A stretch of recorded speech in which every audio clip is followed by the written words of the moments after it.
Bismillahirrahmanirrahim. Pasal selanjutnya itu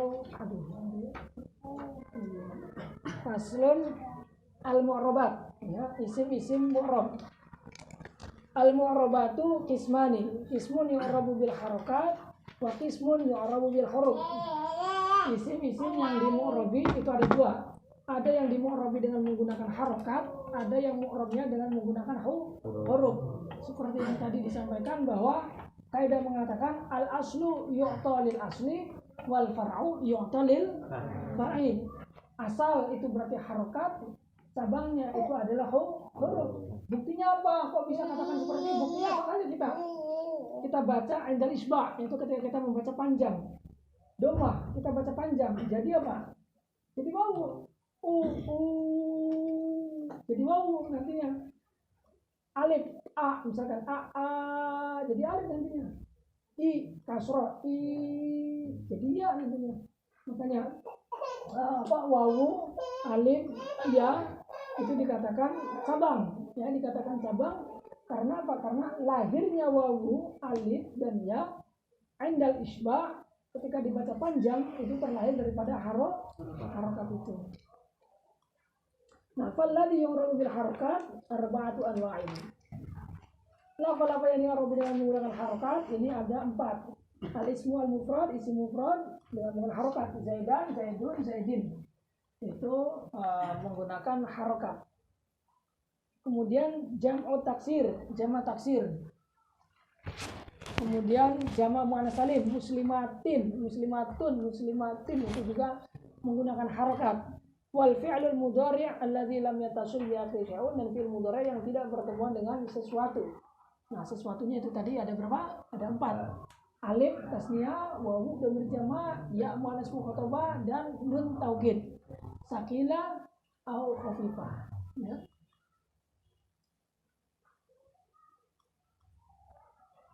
Waktu jamu. Nah, makanya salah satu pentingnya kumpul bi'ah ilmiah itu nanti kepinginnya sih saya untuk yang muqayyad itu, khusus yang muqayyad itu mungkin ada waktu khusus di mana kita kumpul bersama untuk berdiskusi seputar pelajaran-pelajaran yang sudah dikaji selama 1 minggu setidaknya, itu biar bisa dievaluasi, bisa didiskusikan, karena hakikatnya orang itu akan maju itu karena apa? Karena gesekan dengan kawan. Jadi ketika ada kawan yang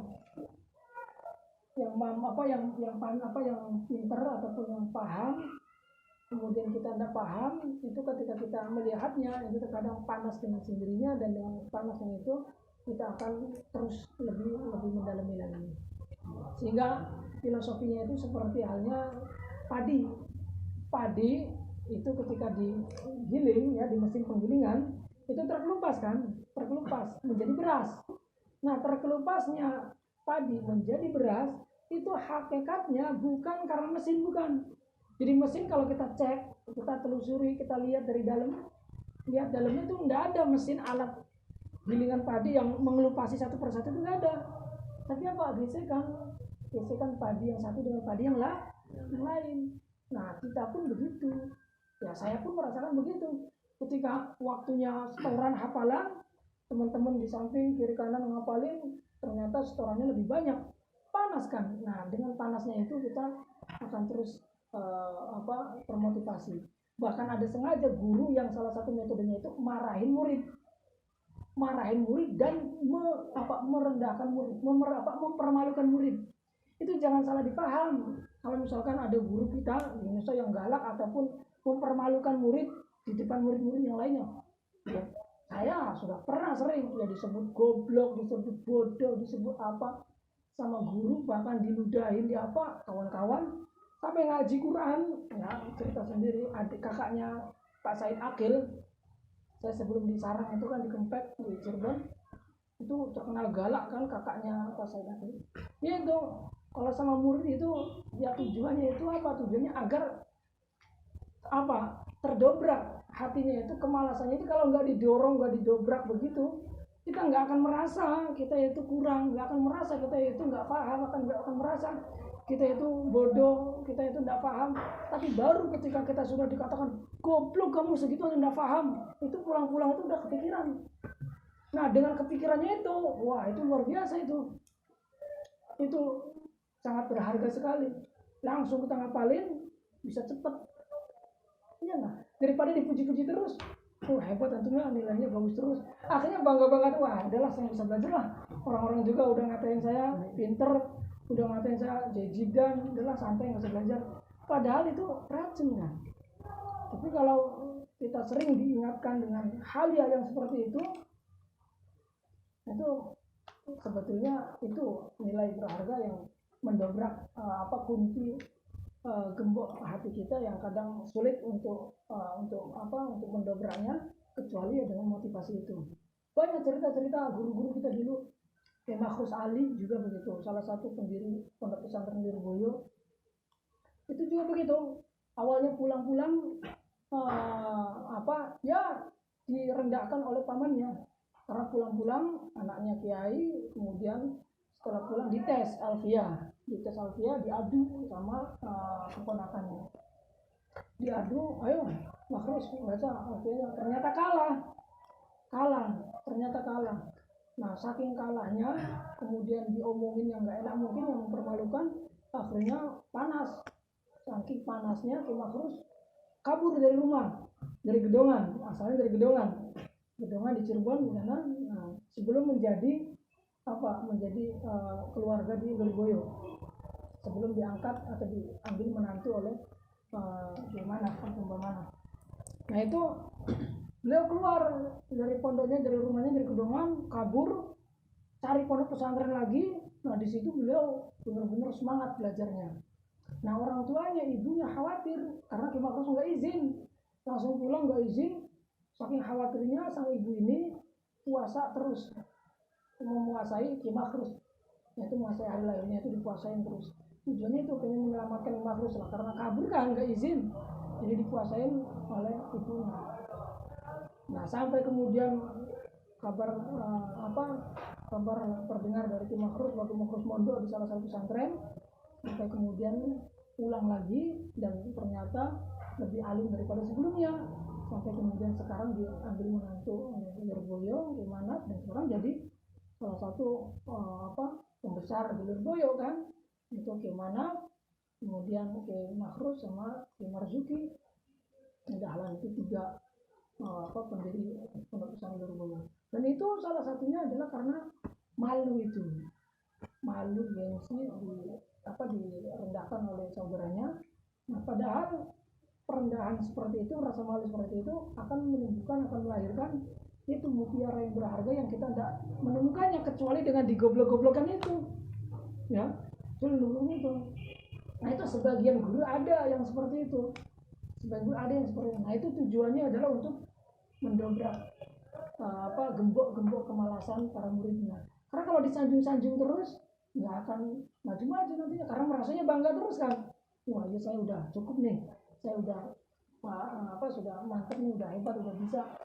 Nah itu salah satunya. Jadi kita kalau sama teman ambil positifnya saja. Misalkan ada teman yang ini kok sepertinya sombong sekali nih teman saya, kita kumpul lagi debat lagi, ya enggak apa-apa ya, di situ kita akan termotivasi terus. Ya, lanjut ke materi. Falladhi yu'rabu bil harakat arba'atu anwa'in. Al-ismu al-mufrad wa jam'u taksir wa jam'u al-muanats salim wal fi'lu mudhari' alladhi lam yattasil bi akhir syai'un.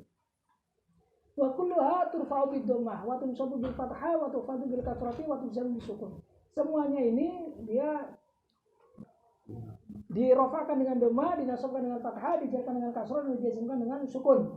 Itu menggunakan alamat asal, ya, alamat asalnya menggunakan harokat. Sukun itu mulhaq bil harokat. Nah, wa kharaja an zalik salah satu asya, dan mengecualikan dari ketentuan itu, dari ketentuan asalnya begitu ya, rofa doma, nasab fathah, kemudian jer kasroh, jazm sukun, itu ketentuan asal, ya, ketentuan asal atau hukum asalnya seperti itu. Nah, mengecualikan dari ketentuan asal ini adalah satu jamak muannas salim. Karena apa? Karena jamak muannas salim yunsabu bil kasrah. Itu dinasabkannya dengan menggunakan kasrah. Karena hukum asalnya itu nasab menggunakan fathah, tapi jamak muannas salim nasabnya dengan menggunakan kasrah. Wal ismu alladzi la yansarifu, isim ghairu munsharif, ini juga keluar daripada hukum asal. Karena hukum asalnya isim ghairu munsharif itu isim itu jernya dengan menggunakan kasrah. Tapi tidak pada isim ghairu munsharif yang jernya dengan menggunakan fathah. Maka dikecualikan. Kemudian yang ketiga adalah fi'il mudhari yang mu'tal akhir. Itu yujzamu bi hadfi akhir, dijazmkan dengan pembuangan huruf akhir. Karena hukum asalnya jazm itu dengan menggunakan sukun. Ini pengecualian daripada hukum asal itu. Walladhi yu'rabu bil hurufi arba'atu anwa'in. At-tasniyatu wa jam'ul mudzakkar salim wal asmaul khamsatu wal af'alul khamsatu wa yaf'alani wa taf'alani wa yaf'aluna wa taf'aluna wa taf'alina. Nah, baru ini adalah alamat-alamat cabang, yaitu dengan menggunakan huruf, yaitu mu'rab bil huruf. Itu ada 4. Tasniyah, jamak mudzakkar salim, asmaul khamsah dan af'alul khamsah. Nah, itu asal cabang diberikan kepada yang cabang. Huruf itu cabang, tasniyah cabang, jamak cabang, ya. Kemudian af'alul khamsah juga itu cabang, kecuali asmaul khamsah ini. Makanya asmaul khamsah walaupun mufrad, dia alamatnya menggunakan cabang, sehingga asmaul khamsah itu ada syaratnya, yaitu mufradatan, mukabbaratan, idofatuha li ghairi ya'il mutakallim.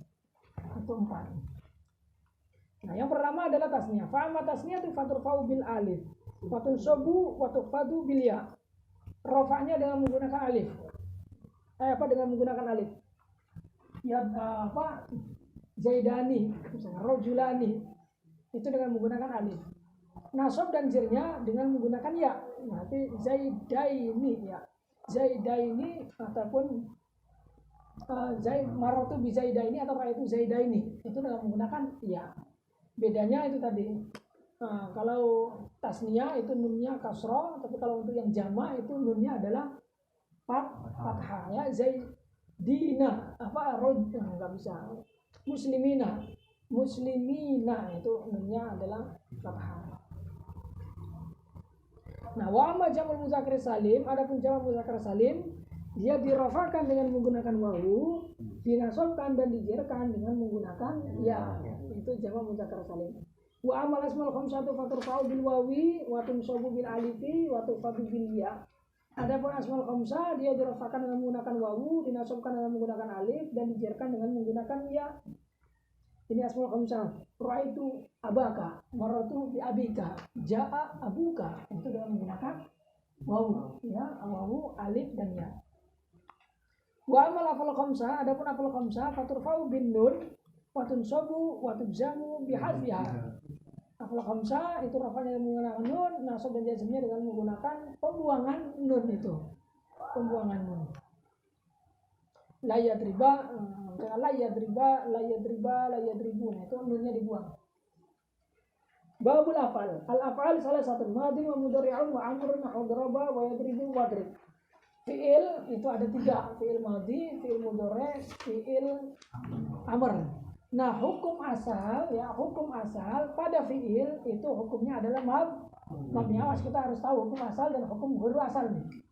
Hukum asalnya fi'il itu mabni.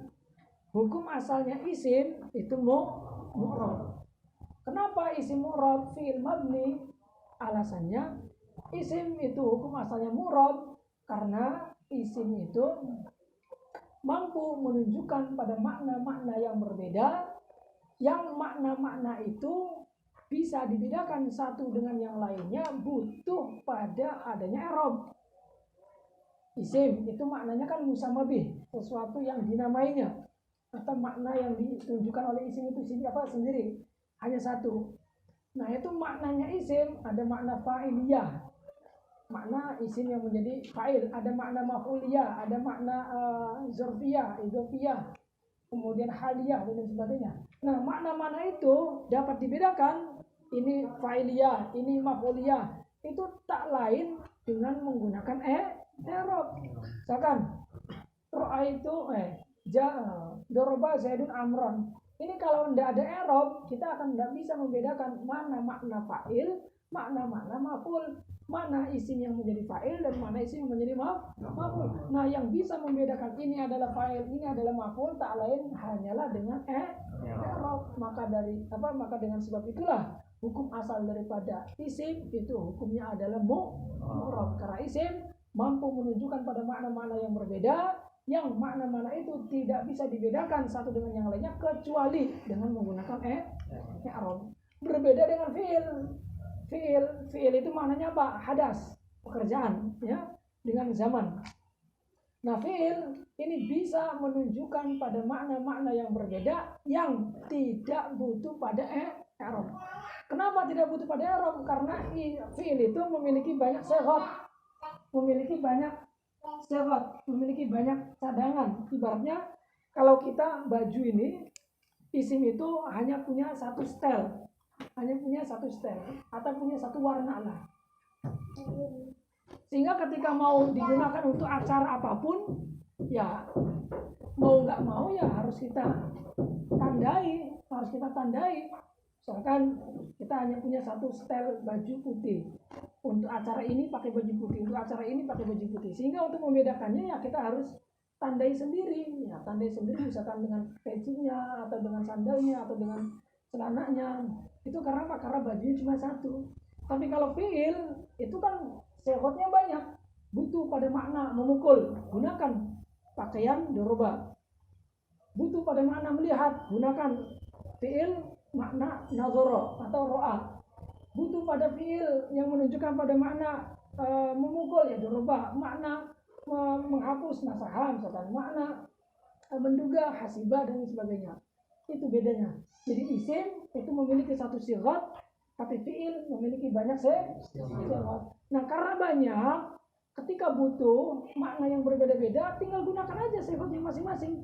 Ini pakaian putih untuk sholat, ini pakaian hijau untuk kondangan, misalkan ini pakaian merah untuk acara ini pakaiannya.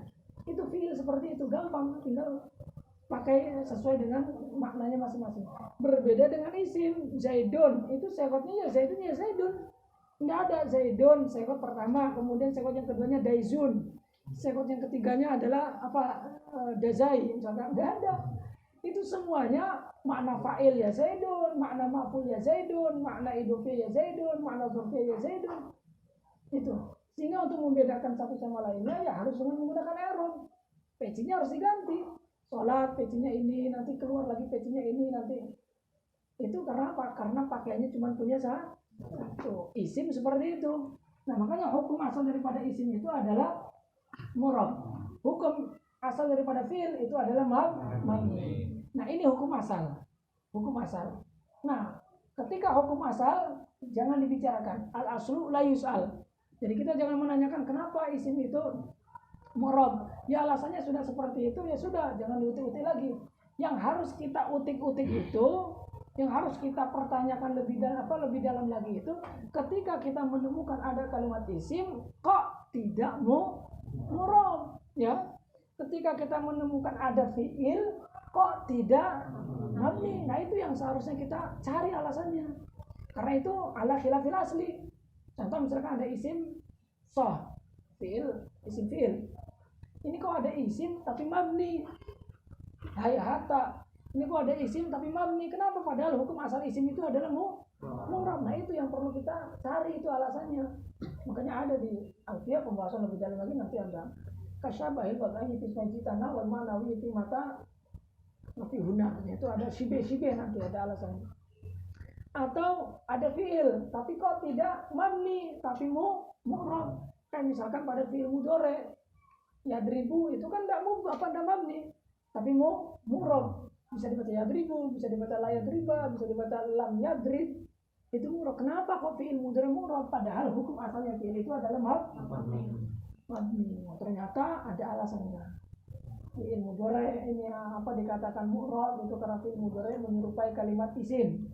Lafzan wa maknan. Secara lafaznya sama seperti isim fi'il. Sama seperti isim fa'il. Min haitsu harakatihi wa sakanatihi. Yadribu sama seperti doribun. huruf pertama berharokat, yad, ya-nya berharokat. Huruf yang keduanya sukun, yad, dotnya itu sukun. Ro, ba berharokat. Berarti berharokat, sukun, berharokat.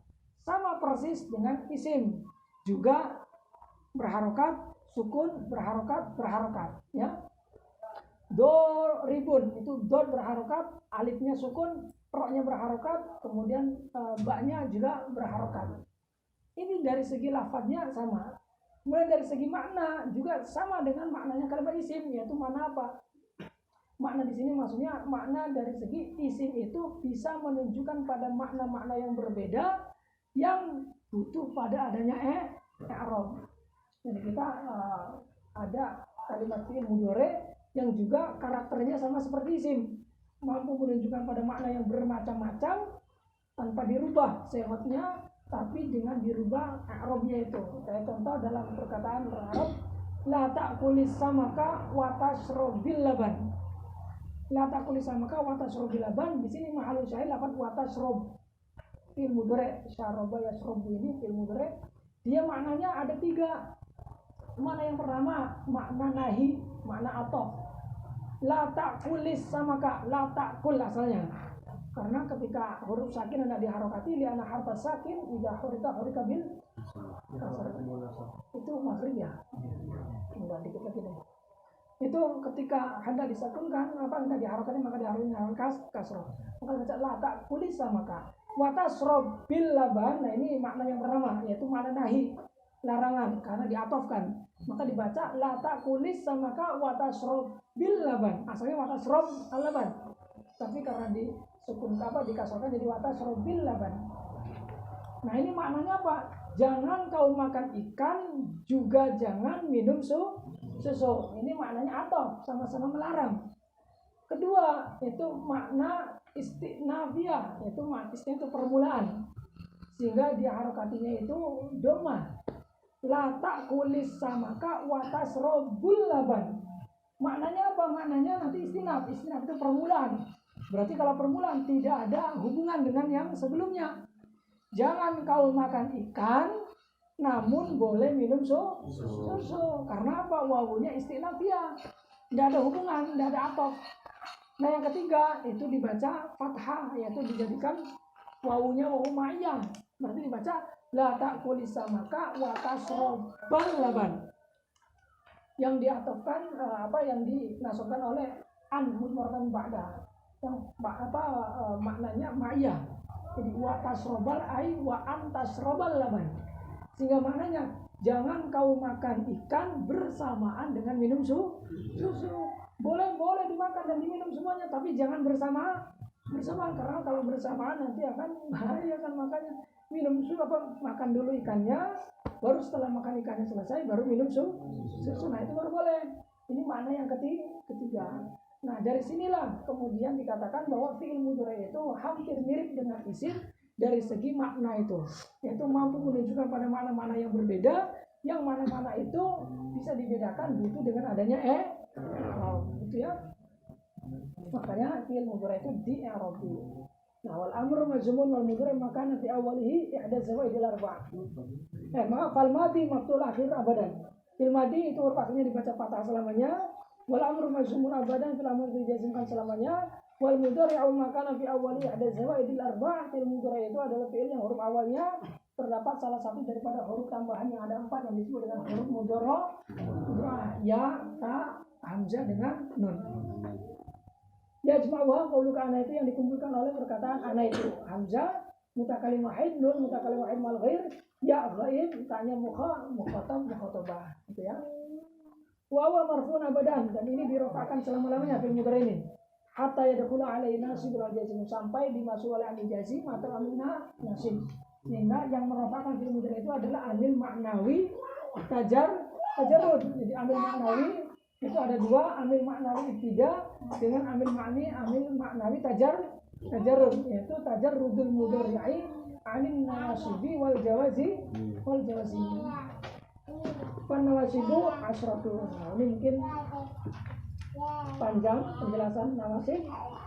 Nanti ada tambahan-tambahan yang mungkin akan dijelaskan pada pertemuan selanjutnya ya.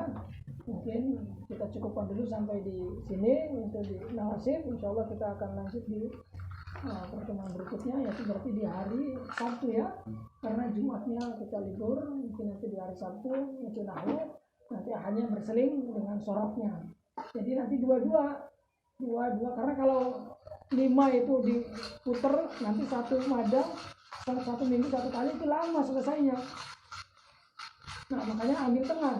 Nah cara ambil tengahnya itu yaitu tadi satu ini kemudian diganti ini, nanti besoknya itu lagi, biar bisa ada jeda dan tidak terlalu cepat dan tidak terlalu lama. Mungkin kita cukupkan dulu sampai di sini. Kan nawasibu asyratun wa ba'dahu wa a'lam bishawab. Al-Fatihah.